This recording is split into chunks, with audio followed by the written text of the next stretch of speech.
Welcome to the Dispatch Podcast. I'm Steve Hayes, joined today by Tim Miller. You know Tim as a writer for the Bulwark, host of the Bulwark podcast. He's been on Dispatch podcasts regularly over the years, I think it's fair to say. And we always enjoy talking to Tim and getting his perspective. Tim has been, if any of you are online, and for your sanity, I hope most of you aren't online as either Tim or I. But if you've been observing what's been taking place online with respect to Tim over the past, 11 days since the Trump-Biden debate, it has been a spectacle. And I think that's probably as good a place to start as anywhere, Tim. Welcome. We're glad to have you. Hey, man, it's good to be back. And hopefully, I think the last time I was not with you, actually, it was with Jamie, and he forced me to defend woke schooling as well as Joe Biden's Israel policy right off the top. So, hopefully we can be on a little bit more sturdy ground with the listeners on this one. I mean, the last time you and I talked, it was on the Bulwark podcast, and you had me on to grill me over the Dispatch editorial, which we will definitely get back to. I think that's a conversation worth continuing. A friendly. But it was friendly. It was always friendly. Let me start with the debate and what's happened since. So debate takes place. Everybody, I think, recognizes Joe Biden, a disastrous performance, and the implications. I mean, literally 5-10 minutes after the debate ended, I was talking to Democrats who were concerned and talking about replacing Joe Biden. Yeah. 5 to 10 minutes into the debate for me. So well, that's right. Yeah. Right. I mean, I think that is really what happened. So you came out, you were critical of Joe Biden, I would say panicked about what the debate performance meant for Biden's viability. You made that clear. You spoke about it in sort of blunt ways. And for so many of the people who had sort of come to know and love Tim Miller, the former Republican flack, you were frustrating them. You were disappointing them. What did you say about the debate, and what was the response like? Yeah, well, I didn't say anything about the debate that I don't think was obvious to anybody with eyes and ears. I think the initial article I wrote after the debate was that Joe and Jill need to have a talk about what to do moving forward. That talk, in my view, initially should probably lead to him stepping aside from the race. If not that, it should have led to him dramatically changing the way he's been campaigning to date to demonstrate that debate was out of character. Whether he's capable of that, I don't think any of us know. I think it's fair to say maybe he's not. But to me, if he's going to stay in, that was what he needed to do. And then a couple of days later, I wrote about a message to the Democrats to stop gaslighting us about what was happening with Joe Biden, and about how there'd been 8 years of people lecturing, including us, by the way, never Trumpers, including the Bulwark, about gaslighting and about the Trumpian lies and how that is corrosive to democracy. And I just the amount of lying that was happening from the Biden team, frankly, but also the people around him about the problems facing his candidacy, about his fitness, just on a whole wide range of things. Like, they were spreading absurd lies to try to circle the wagons around him. And my view is, I don't want to circle. I'm not interested in circling the wagons. Like, I'm not a wagon circler. If I was a wagon circler, I wouldn't be in the place that I'm in. And so, I don't know. There's been a very vocal pushback. I think that there's some similarities and maybe some differences with what my experience was in 2016, right? Which is when I spoke out against Trump. As soon as Jeb, for people who don't know, just very briefly, as soon as Jeb dropped out, a couple of days later, I was hired to be the spokesperson for a group that was at the time called Our Principles PAC, which was a bunch of conservative donors who were funding an effort to stop Trump that was kind of neutral in whether it was Cruz or Rubio or Kasich, though I think we knew Kasich couldn't win. But and so I was the voice of that, and so there were some similarities, obviously. A lot of a vocal contingent online of people who were smearing me and being very cruel and hateful. A defense from the people that I was criticizing that was absurd on its face. A lot of the Trump world defenses of themselves obviously were that. So I think there's some similarities. There might be some differences. I think we'll see kind of how this plays out. We're having this conversation as things are as there's an active conversation happening. I'm noticing that, there's a lot of Democrats that agree with me. Yeah. I hear from a lot of Democrats privately. Say what you want about, and we'll get into this, say what you want about MSNBC and some others. Like there's mixed views. Is everybody saying exactly what I would want them to say? No, right? But so it's possible that there's some anti-Monties that are different than what we saw on the MAGA side. I think that there's some evidence of that early, but that's basically the takeaway. Is that the feedback from the loudest people online has been very viscerally negative. And personally negative in weird ways, and I think the response from the Biden campaign has, in a lot of ways, been, BS. A lot of BSing. Yeah. Well, let's focus there. I think. I mean, the online stuff. I've seen some of it. It's ugly. It's really ridiculous, and you shouldn't have to deal with it. Yeah, I would just say I'm fine. Like whatever, who gives a fuck? Course, I don't. But I know that you got David French, your old colleague, went through a lot of the shit. I guess this is part of the game when you get in it. So I'm fine. I don't want anybody to feel like I'm, playing a violin. No, woe is me. Like it's bull. Like f these people kind of. But also, right. It's not exactly like I'm not in war. I'm not over. I don't think Ukraine. it's part of I'm the game. Kyiv getting bombed. No, of course, and I appreciate your approach to that. I mean, I don't think it's part of the game. I think part of the problem is, we've gotten to the point where we have these disagreements where people express opinions. In your case, on the debate, observable reality, right. And you're somehow savaged and attacked. Not just attacked personally, which we, those of us who've been doing this for a while, come to expect, but really deep personal stuff that I think is bullshit and shouldn't be part of the game. So I appreciate your attitude about it, but no, it really does suck. But let's talk about the professional Democrats and the Biden campaign in particular, because and this will be no surprise at all to Dispatch podcast listeners. People saw what they saw in the debate. There's no denying what happened there, and instead of sort of a recognition of that reality, which we did see from some Democrats, and I think courageous Democrats who spoke out publicly, was this sense that it didn't matter, or maybe it wasn't as bad as we thought. I mean, that was certainly, I was in the spin room that night. The Democratic, the Biden surrogates showed up 15, 20 minutes late. Yeah. Then they each gave a series of very carefully orchestrated sort of talking points that really didn't defend Biden much, but just attacked Trump. But then we saw from the campaign this sort of like, hey, it might have been a bad night. Kamala Harris said he had a slow start. He did this event where he read from the prompter in North Carolina the next day. And, if you believed the spin, everything was just fine then. Yeah. And this was all, look, it was obvious nonsense. You sort of talked about it being obvious nonsense. And I think this led to your piece about gaslighting. You had a number of prominent Democratic officials, Biden campaign officials, who said, in effect, there's nothing wrong. Everything is fine. Yeah. One bad night. Maybe they didn't say there's nothing wrong. And they all said it was a bad debate. I don't think there were any Baghdad Bobs out there being like, Joe Biden nailed it. so fair. So I mean, that's one baby low step. bar. Tiniest of bars. Tiniest right? of bars. Okay. So they settle on this one bad night talking point, and we don't even need to talk about how stupid that is. It is. I did go just for my own edification. I went back and rewatched Reagan 84, the first debate. Yeah. Just before I wrote the article, because I was like, okay, because there was some people saying that, right? That it was, you were already seeing some signs of Reagan slipping in 84. I was a baby when that happened, so I did not see that live. And so I rewatched it.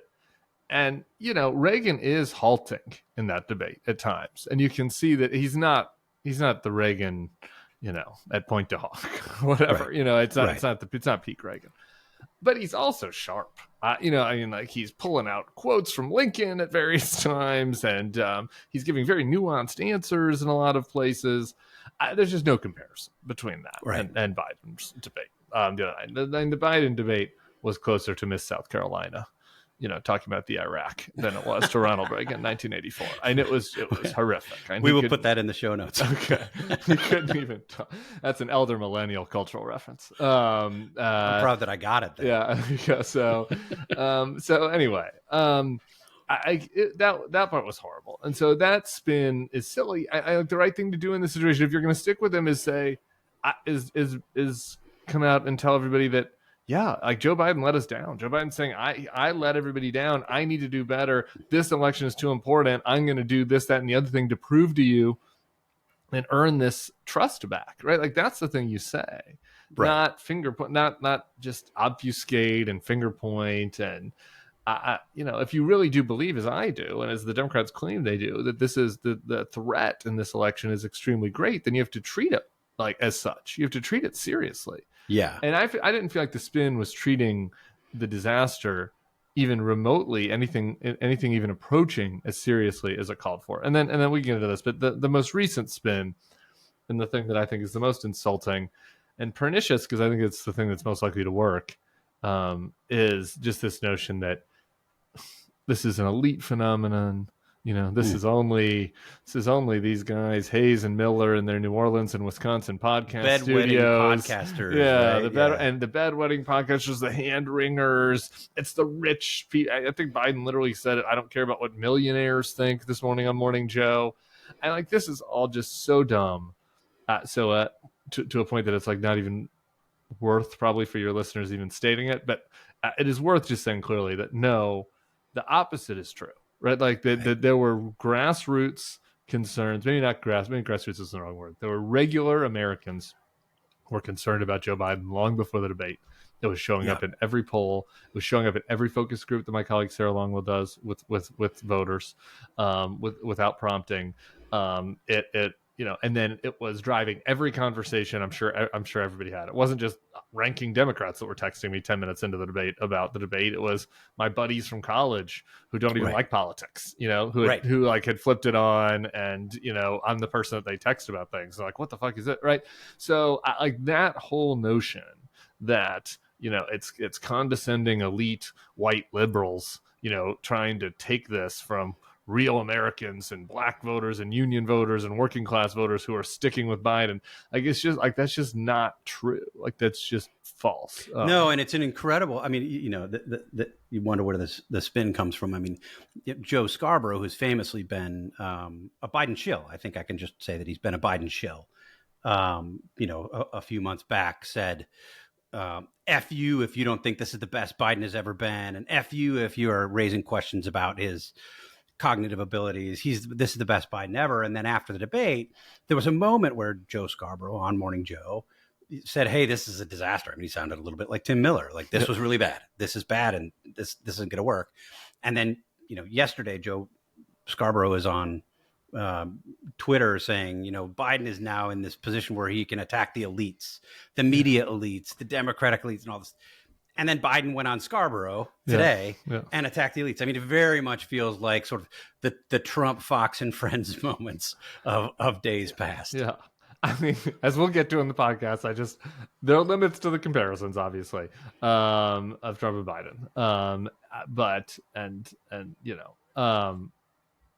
the dial-in, I did feel like I was a little bit in a time warp. Yeah. This morning, waking up to the dial-in call, kind of a rambling stream of consciousness talk from the candidate, defending himself against the these shadowy figures that are out to get him, these shadowy elites, unnamed shadowy elites on Morning Joe, Morning Joe, like the gathering place of elites. The whole thing didn't have a little bit. There was a little Groundhog Day element to it. Yeah. So I want to take a quick detour and go back to the conversation that we did have in March on the Bulwark podcast and the editorial that we published at the time. It won't surprise you that I think the reasons that we published that editorial at the Dispatch in March, which was basically at the end of the nominating process, we sort of talked amongst ourselves and said, look, this is a bad outcome. And one of our concerns was what you were going to have was people retreat to their partisan corners. Now that it was clear that Joe Biden was going to be the Democratic nominee, Donald Trump was the Republican nominee, And people were going to be saying things and writing things and reporting things that didn't reflect reality because it was time to be partisan all over again. And so we wrote that in an editorial, one of just 4 we had published at the time, and said, Donald Trump is a unique threat to the republic, manifestly unfit to be president, but Joe Biden isn't the answer. And we spent a lot of time talking about Joe Biden's age and cognitive decline. You took strenuous exception to that. I think it's fair to say that. I know you don't need me to invite you to correct my characterization of it, but I will anyway to be polite. I still take strenuous objection to it, but we can hash it out. Yeah, I think that the ground from which I stand on my strenuous objection might be a little bit shakier today than it was when we last spoke. Well, I'm eager to understand better why you still strenuously object to this, but for our troubles, for having published this editorial that said, hey, we think Donald Trump is awful. We said he was a disaster. It was very clear that we weren't making a comparison between the two, but said Joe Biden's not the answer. And he's in cognitive decline. We didn't like a lot of his policies. So he's not the answer either. The podcast you had me on, I didn't see this until, of course, after the podcast was published. You said that this is actually the Bulwark. It says Tim takes strong exception to that position, arguing it's a danger to democracy. Now, I said that, or that was like what was that in the was YouTube the write up on section? The Bulwark. Yeah, No, that was on the write up of the Bulwark. Yeah, that's fine. I didn't mean comment, but like the description. You're ready. You're welcome to throw your colleagues under the bus if you. Okay, no. I just want to make sure. I just want to see if I'm defending my own quote there. This doesn't sound. Yeah, okay. So the obvious question to you is, from my perspective, a lot of the things we wrote in that early March editorial, and the reason we wrote it in some respects is because we anticipated maybe not this kind of debate disaster, but something like this, because it was clear, I think, that Joe Biden was not fit to be president. I'd be interested to hear where you still defend that was a bad editorial, and we'll post the editorial in the show notes, of course. And why you think the argument's on shake your ground. Yeah, maybe dangerous is a little bit hyperbole. But I would say this: when it comes to Donald Trump, I think that one thing that we both agree on is that the threat. The Democratic threat, I don't think that is overstated. The threat to the fundamentals of our democracy of a second Trump term is real. Does that mean he's going to become a dictator? We can go around and around. I don't know. I'm not arguing that. I'm not arguing the most extreme version of that case. But what I'm saying is, I think he gets back in there, and we saw what happened last time when he lost the last election. Yeah, I don't think that anybody can, with any sort of confidence, say that he's definitely going to leave without a fight next time. You could say maybe he'll leave without a fight. Maybe he'll leave and he'll try to fight, but he's so incompetent, and I have more trust in our institutions. There are a lot of gradations of that argument, right? But I don't think anybody can say he certainly is going to leave. I'm where you are. Yeah, I'm where you are, and my bigger concern is the stuff he does before he has to leave. Yeah, right, sure. And plenty what he's campaigning on today is, call it what you want, quasi-authoritarianism, whatever. It's not he's not pretending that he's not going to do the stuff that he's doing. He's talking about making, Michael Flynn a top official. Yeah. Kash Patel could be somebody who runs the CIA. I mean, it's scary stuff. Yeah, it's scary stuff, right? Okay, and we do agree with that. I mean, I've noticed in the you defend your classical liberal worldview in the editorial, and nothing that Donald Trump is proposing is classically liberal. So, sure. So in that regard, I think that he is clearly going to be the Republican. He is the Republican nominee. There's not even any discussion on the Republican side about what to do about him. And there was a limp primary effort that nobody of any prominence supported within the Republican institution to defeat him. And as such, in a month and a half, the Democrats are going to nominate somebody. And that person is going to be the only person that can prevent Trump 2.0 and all the scary stuff we just laid out. Is that person going to be perfect? Is it going to be my preferred policy agenda? No. Is that person going to leave in 2028? Yeah. They're going to leave in 2028. We know that. We don't have to have any worries about this. I maybe some of the listeners will disagree about my next sentence, but is that person going to target their political foes and direct the Department of Justice to go after them? I think we know the answer to that is no.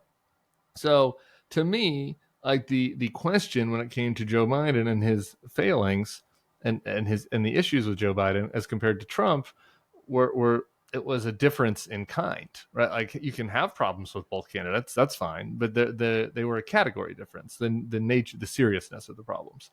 I thought some of the things that you laid out on the demerits for Joe Biden in that point were like a little silly as compared to the demerits that Donald Trump has. Well, that's because you're a squish rhino, and it is because I'm a squish rhino, and you're conservative. That's fine. And so, like to me, I looked at the Joe Biden administration, and I'm like, I wasn't a shill for it. My listeners of my podcast will know they can list the things I didn't like. I didn't like the student loan deal. I didn't like Afghanistan. I don't really like the way that he handled Hunter Biden's out of wedlock kid. So on policy and personal matters, I have issues with Joe Biden that I'm not afraid to talk about.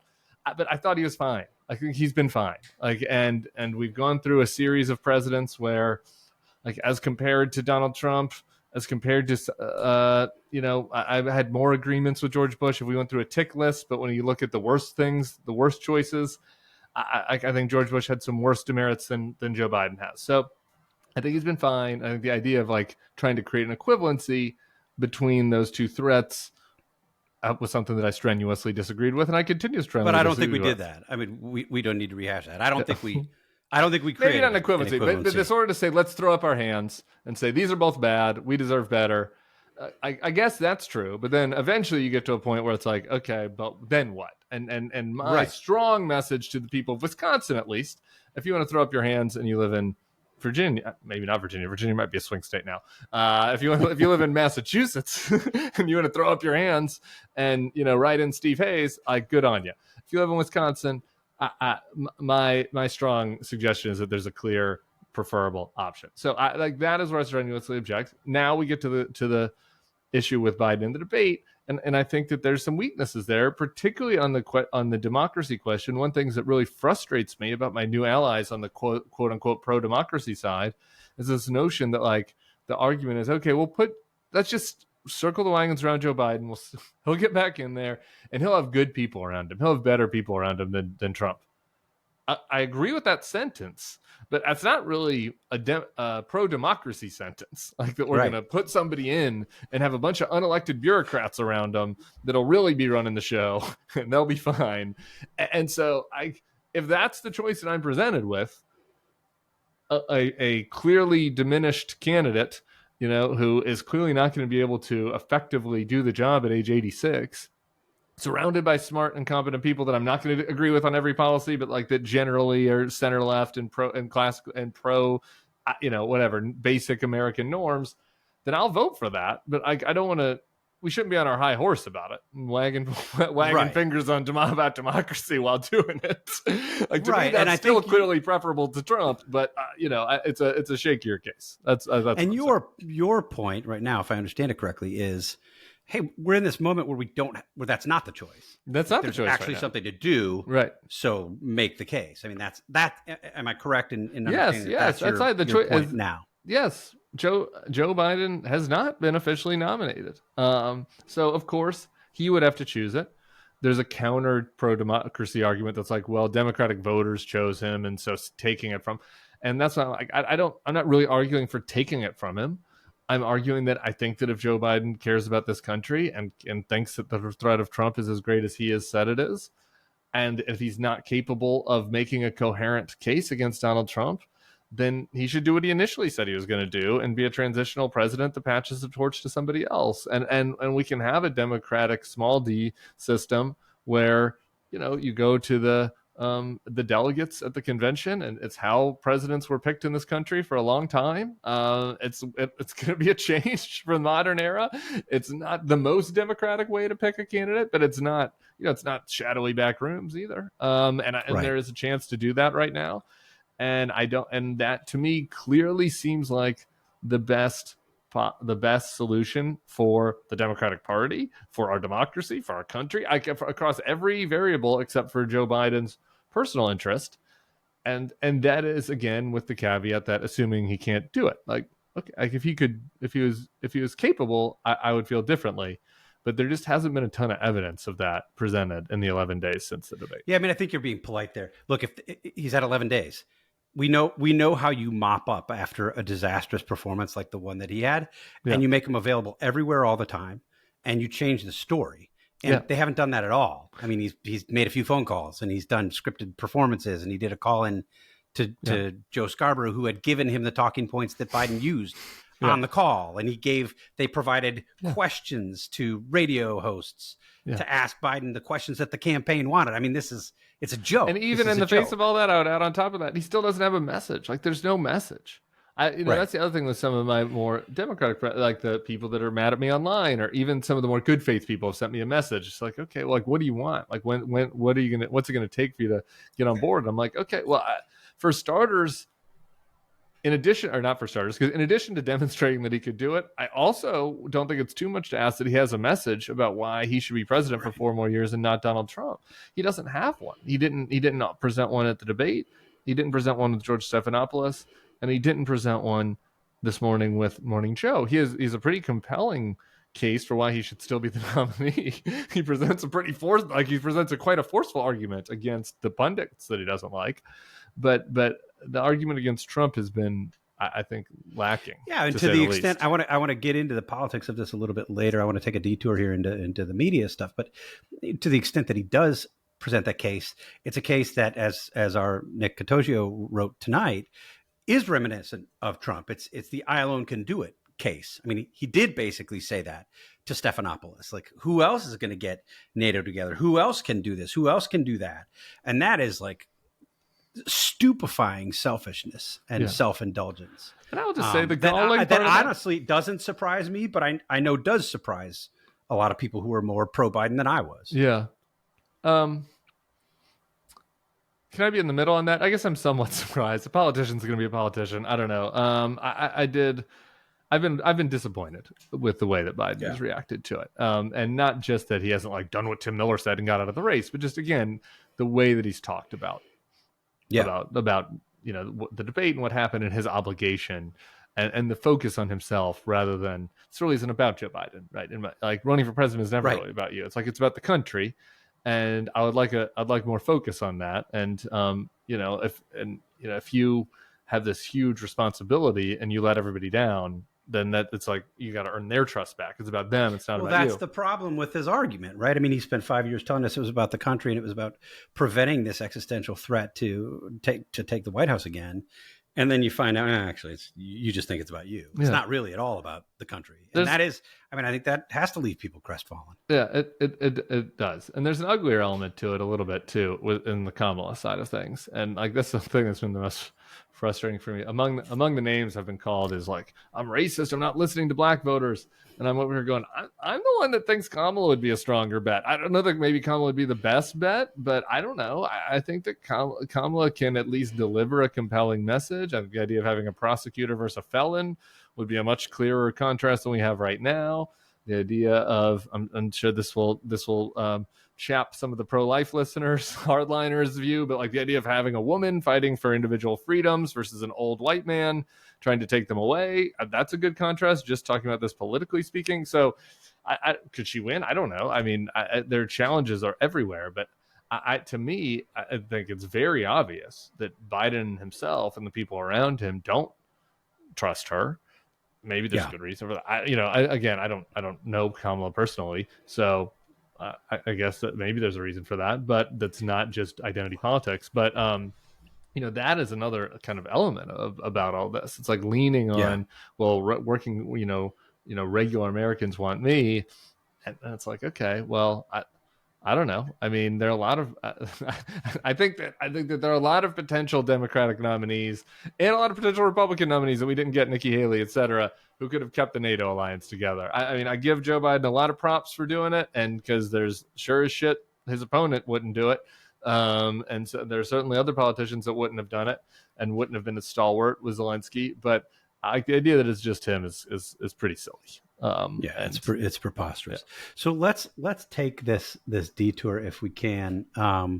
You had a really interesting conversation on your podcast with John Lovett, former speechwriter for President Obama, somebody who's part of the Crooked Media crew, about this whole moment. And the Crooked Media people have been, I think, pretty blunt about Biden's condition, about his performance. Now, some people, there's sort of this famous rivalry or tension between sort of Team Obama and Team Biden. I think some people have shrugged off what they've said and done because they're very obviously Team Obama.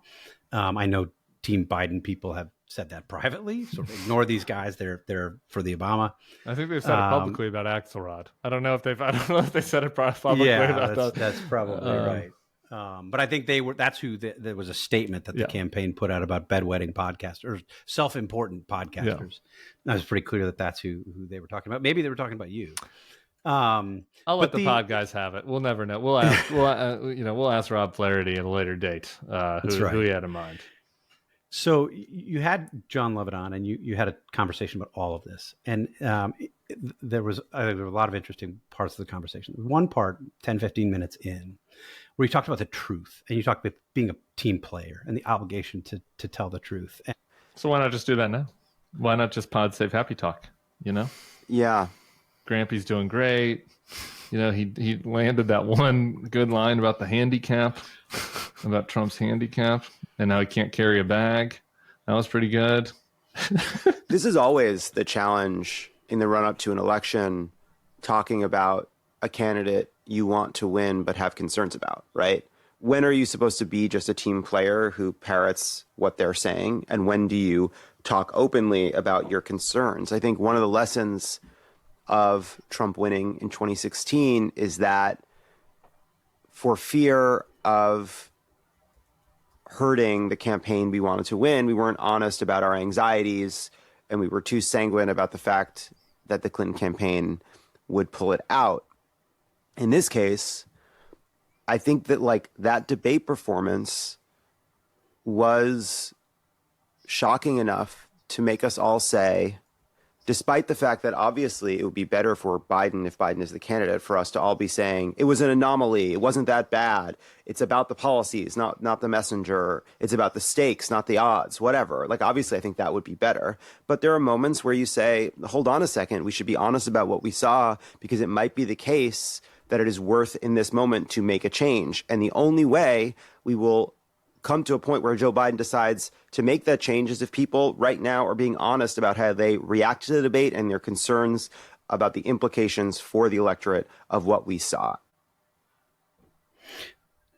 So I find that exchange interesting on about 500 different levels. We could probably go 3 hours about it. But I guess the main thing I took from that, and let's be very clear about sort of where Crooked Media lives and what it does in the sort of media landscape. Where the Bulwark lives, I think, is slightly different than where certainly different than Crooked Media, different than where the Dispatch lives, and then where the Dispatch lives. But I was sort of stunned to hear him sort of admit, hey, the debate was so bad it shocked us into being honest. How did you react to that? Did that strike you the same way? Yeah, I can see how that it would strike you like that. I guess I'll start by saying this. Over the course of the whole podcast, Lovett's pretty vulnerable. We made the joke about how they're Obama guys and Biden guys, and there's this rivalry, and who the hell knows what's in anyone's subconscious. But I do think that Lovett was pretty vulnerable throughout the conversation and just kind of an open wound a little bit, discussing pretty candidly his feelings. And I give him credit for that. I think there's something to be said for that. What they're doing over there, to your point about the different things with the media, and they literally have a vertical that's called Vote Save America, where they go out and knock on doors and help candidaents. It's not huge they're not activist component to what they do. They're not pretending to be they're otherwise. Not hiding the ball. And I think that's part of honesty, right? I think it would be dishonest for them to do this thing where they're we're straight shooters, and then, right. I think that in some ways, going back to Fox, picking on Fox a little bit, this we're fair and balanced, right? That was always bullshit. So there's something to be said for we're not fair and balanced. We are rooting for the Democrats. We're also not a house organ of the DNC. But we support Democratic candidates by and large. So that's what they do. And on balance, I think given all the various options out there, I think it's good to have people out there doing that. I would feel the same way if it was like a pro center right outlet that was doing that same thing. And so, I think these are tough calls sometimes when you're in that framework, right? Like, how do you talk about this? Like, might we lose listeners? Might we lose access? Might we lose people getting interviews, doing interviews with us?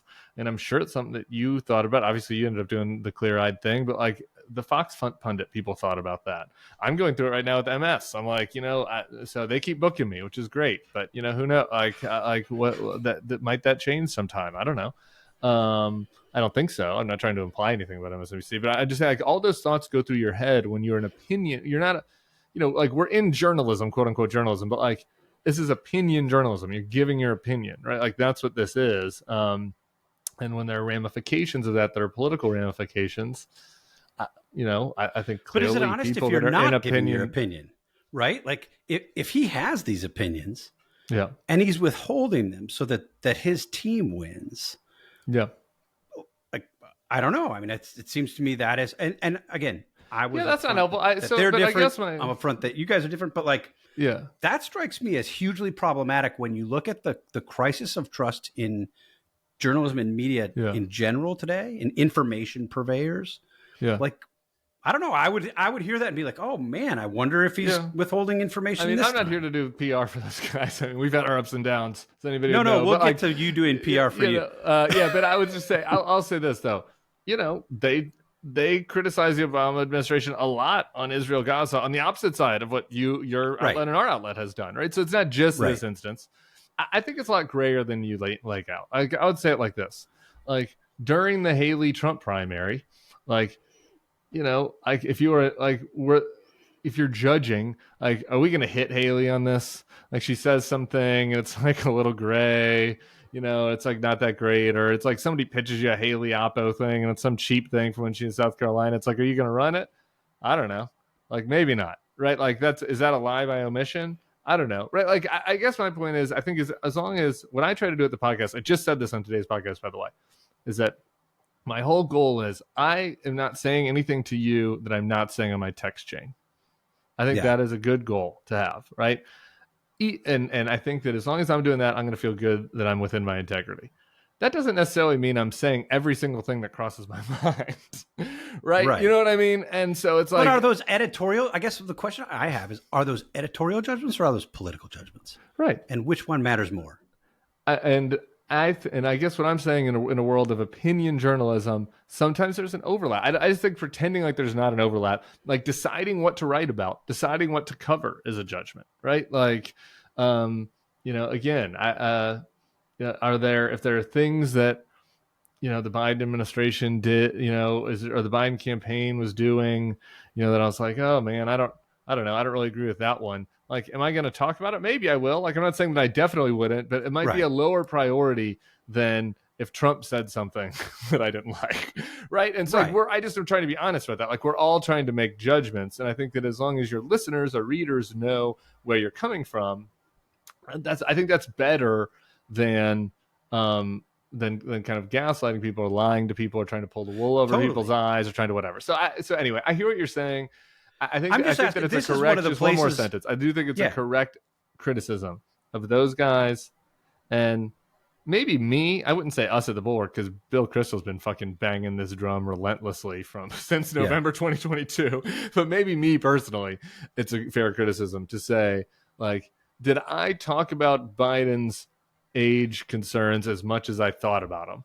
I don't know. Maybe not. Right. Like, did I mention, did I say that I had concerns about them? Yes. Like, absolutely. Right. Like, did we hash this out? Yes. But, and so I think that sometimes, like in moments like this, that's how I interpreted what Levitt was saying, was that like, this shocked me into saying, like, I really need to say out loud all the things that I was like kind of thinking, but like there wasn't like really a good opportunity to say it, or I wasn't sure there wasn't an inflection point to say it. So anyway, that's not a defense of them really, but that's just how I kind of interpreted their point of view. I mean, I'm really interested, and I think it's one of the reasons. I mean, I didn't listen to your interview with Levitt until today when I was driving back from from DC, and we had scheduled this several days in advance. So there were other reasons I wanted to engage on all of this with you, but I thought that was a particularly interesting moment that shed additional light, not in your voice, but on something that we got a little bit hung up on the podcast I did with you all, where we talked about, we specifically talked about this. One of the reasons we published the editorial we did was to say, hey, we're going into this moment now where it's clear that the nominees are who they are, or looks like the nominees are who they are, where you're going to start hearing people who are saying things about their nominee that aren't true, or they're covering for them, or they're shilling for them, or whatever. And the phrase you used was gild the lily. And you said, like, I'm just basically not that troubled in the context of a battle against Donald Trump. Not that troubled if people gild the lily a little bit with Joe Biden. That does sound like me. I love that phrase, gild the lily. I was like, dangerous, whatever the other quote was. I was like, I think that was the producer's phrase, but gild the lily does sound like me, yeah. Well, and look, I mean, just being excessively sort of transparent and blunt, like, that's not what we're doing. I don't think that's what we're doing at the Dispatch. We're taking a different approach. But I will say, I'm open to the possibility that in 20 years, when you and I are really old and we're clanking glasses and looking back on this moment, either because we've escaped some prison, or, we've moved overseas, or we still have the freedom to do that, that I might say, probably the better move was to be more sort of activist or more political about this than we're being. And I guess that's sort of what I'm trying to figure out, is like, what judgments are political? Like, is it acceptable to make a political judgment because you're so afraid of Trump to gild the lily? And you don't feel like you gilded the lily one time for Nikki Haley during that primary? You didn't gild the lily one time in one comment or one article? I find that hard to believe. I mean, I really don't. I was pretty tough on Nikki Haley. I've been pretty tough on Nikki Haley all the way through. I think she's a very complicated person. The number of times I cited the Tim Alberta piece about Nikki Haley as hugely problematic. All right, fair. I will say, there were certainly times I did it when I was at Fox. Right, there were times when I, in sort of that partisan moment, where you're involved in a conversation, or you're doing a panel, and you take far more exception to something that the people on quote unquote your side or the other side have done than your side. But I think that's part of the problem with our media at the time, is everybody seems to be picking a side, and you have people, again, the Pod Save America guys are very blunt about what they're doing. Hey, we're on this side. We're activists. We're trying to get people to vote. We're signing people up. We're doing all this.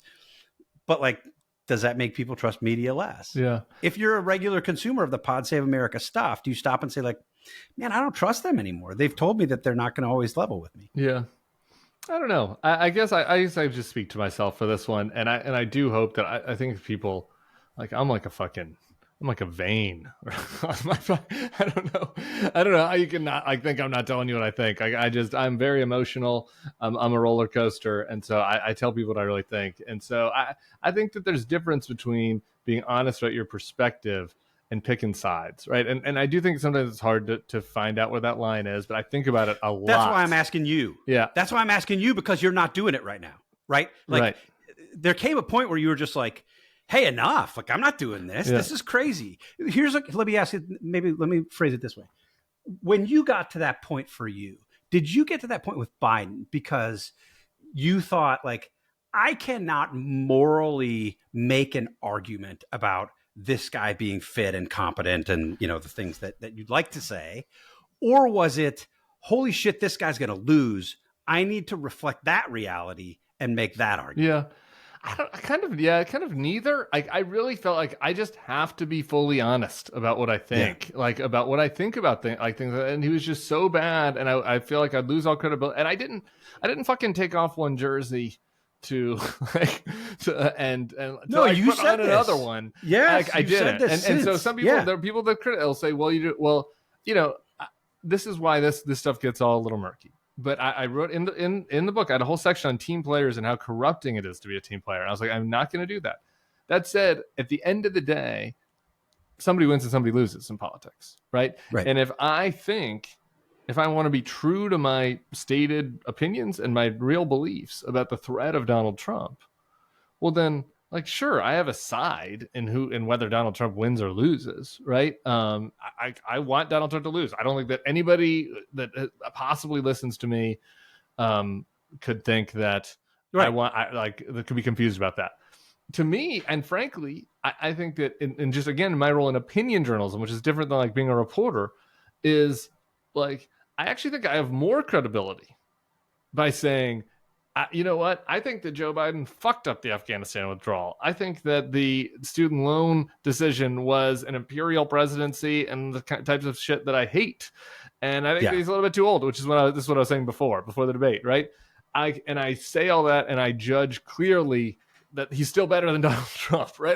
To me, I feel like it gives me more credibility to do that. But I think it does give you more credibility. I mean, I think this is why you have more credibility than the people who are, who you said are gaslighting us, right? Like, they're just pretending that this isn't the case. Yeah. So to me, it's that. I mean, I would be lying if I didn't say to you, like, also, I think Joe Biden made it, a few. One standard deviation more likely that Donald Trump is the president again with his performance and staying in the race. And so I think that is dangerous and bad, and I'm worried about that on an actual strategic level too. I would give that strategic advice to people in the Democratic Party that called me and wanted it. But I'd say that. So I mean, that's like my view at all this. And I was, in a lot of ways, I was hoping we get the question about the Bulwark, which is like, okay, well, let's say Joe Biden won, right? Like, then what happens? Like, do you guys have a purpose? And I'm like, yeah. Like, I think that we would have a perspective and something important to say about where the Democratic Party goes after Joe Biden and where the Republican Party goes after another Donald Trump loss. So, I don't think that's a team jersey. But we'll have a perspective. And if those if in 2028 it gets down to, I don't know, Ilhan Omar versus Josh Shapiro and Tucker versus whatever, Dan Crenshaw. Like, yeah, I'll have an opinion. I'll have a jersey in those two primaries. I'll have a Dan Crenshaw and whoever I said, Josh Shapiro jersey on. Like, you know what I mean? Like, so I think so you got to navigate all that, and I think pretending like I don't think that it's any better to pretend like we don't have a perspective, I guess is what I'm saying. Right. Well, let's finish the final couple minutes here, back on politics and back on the Biden Kamala question, because I think that really is an important question. At this point, you have we can break this down to a number of different camps, but I would say that you have, sort of broadly speaking, the pro-Biden camp, the Biden should stay to the end camp, right? Biden dead enders. Yeah, he's got to be it. It's got to be him. Well, I don't know. I mean, I should maybe have not used that phrase. Little on the nose. The Biden dead enders.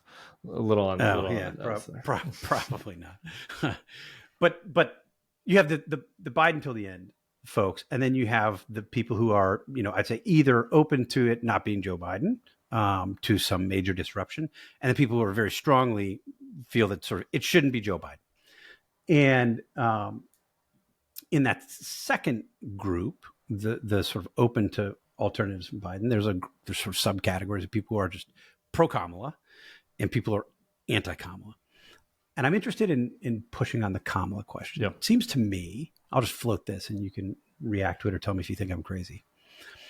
If you're and it's sort of hilarious that, you've got this, we're both conservatives, whatever, we're not Democrats, right? And we're going to give helpful advice to the Democrats here. But it seems to me that if you're going to blow all this up, and if Joe Biden is not going to be the nominee, it is a fool's errand to insist that Kamala Harris be his replacement because she's next in line, because she's the current VP, because he picked her, for any kinds of identity politics reasons. It's crazy to make the argument that she needs to be next, given her performance in the Democratic primaries, given her current popularity ratings, given the likelihood that she would prevail relative to other Democratic candidates. If you're a Democrat and you really believe that Donald Trump is an existential threat, why settle for somebody like Kamala, who's not the best candidate, and I think wouldn't be part of the best ticket? Yeah. My colleague Sarah Long will put it this way. It's like, if you're literally going to die who would you want to ride with in this election against Trump? And it's kind of like, it's hard to think that anybody would answer that question by saying either Biden or Kamala. That's it.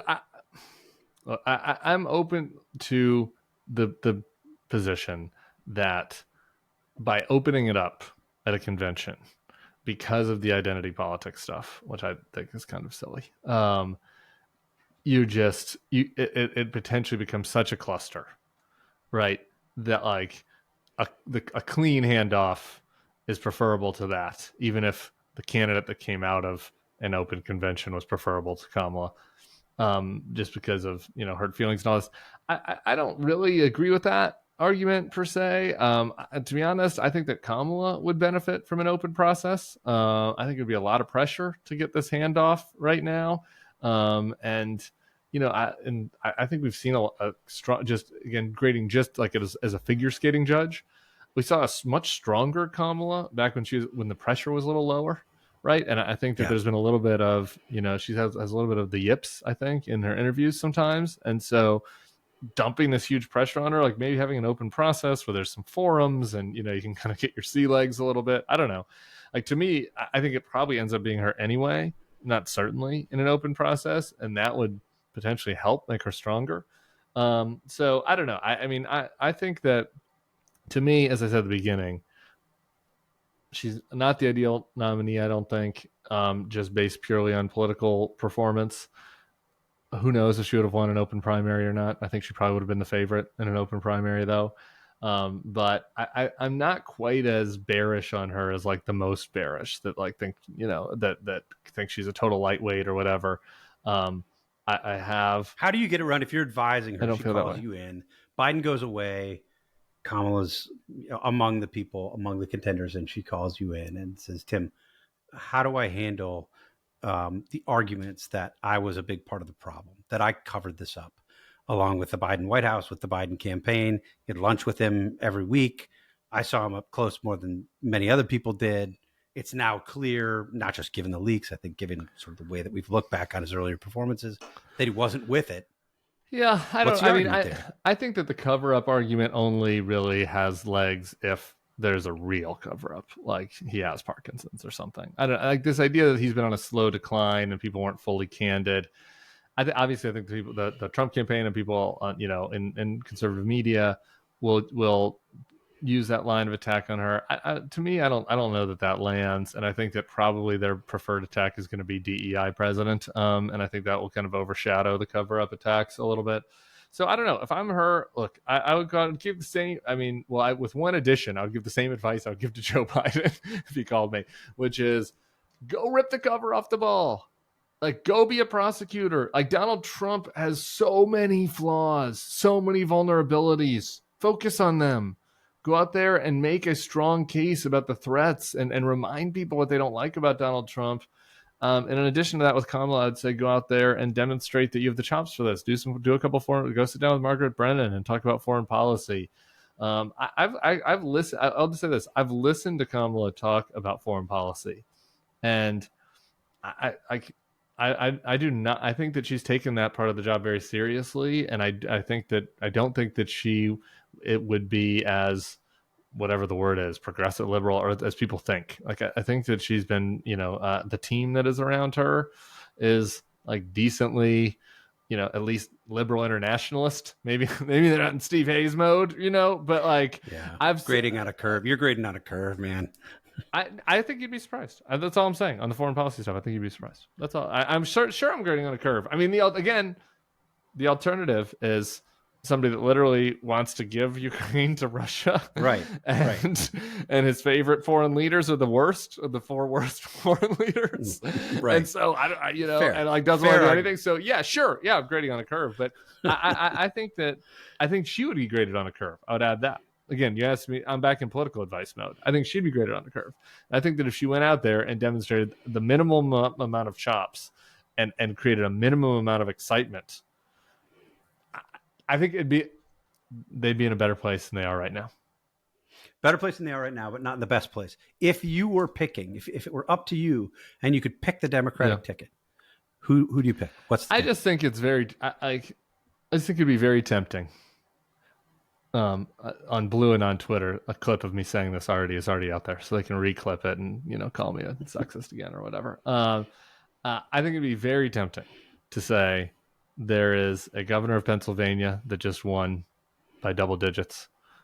There's a governor of Michigan that just won by double digits, and if the two of them win their home states, you just got to win one more state, and we're through this fucking Trump catastrophe. That's pretty compelling pitch to me. Obviously, Josh Shapiro's why does that make you sexist and racist, and because you're going to skip over Kamala and you're going to go to Josh Shapiro and Gretchen or whatever, and it's I don't know. They've pulled this video of me, and they're I don't understand what real voters want. I don't. Who cares?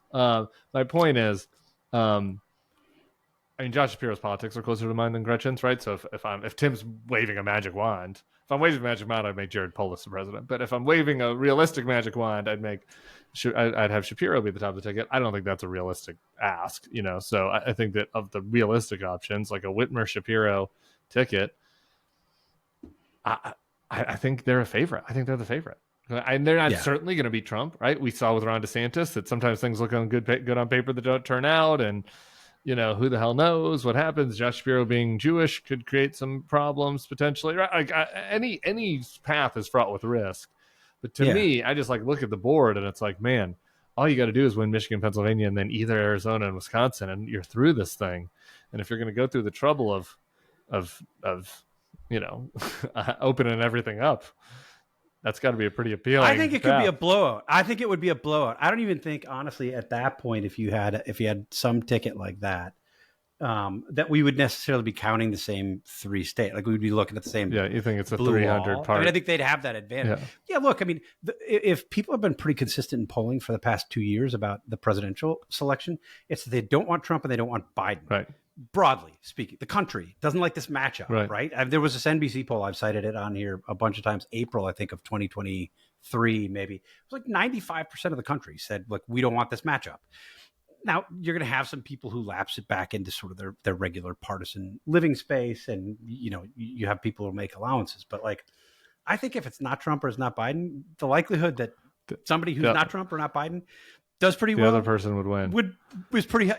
I've been begging pollsters in my life, so you guys got some pollster friends over there, to just for kicks throw Haley Biden in a poll right now, because I feel like it'd be a Reagan landslide.